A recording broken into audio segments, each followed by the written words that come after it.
তারা আমাদের উপরে পরিবর্ষণ করেছে। গোপালগঞ্জের মাটিতে মুজিববাদ মুর্দাবাদের স্লোগানকে তারা দমিয়ে রাখতে পারে না।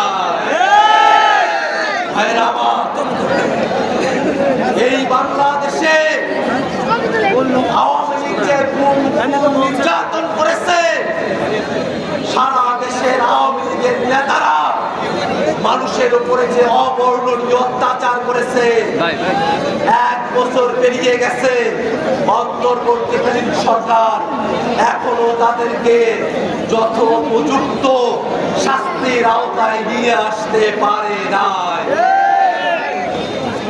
আমরা অন্তর্বর্তীকালীন সরকারকে বলতে চাই, দেশের স্বাধীনতা, সার্বভৌমত্ব, নিরাপত্তা এবং দেশকে সন্ত্রাস মুক্ত করতে হলে দল হিসেবে এবং ব্যক্তি হিসেবে আওয়ামী লীগের সকলকে বিচারের কাঠগড়ায় দাঁড় করাতে হবে।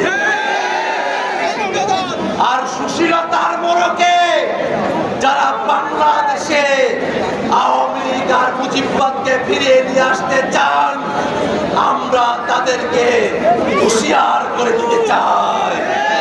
বাংলাদেশের মানুষ সুশীলতার মোড়কেও আওয়ামী ফ্যাসিবাদী মুজিববাদী মতাদর্শকে বাংলাদেশে উচ্চারিত হতে দেবে না।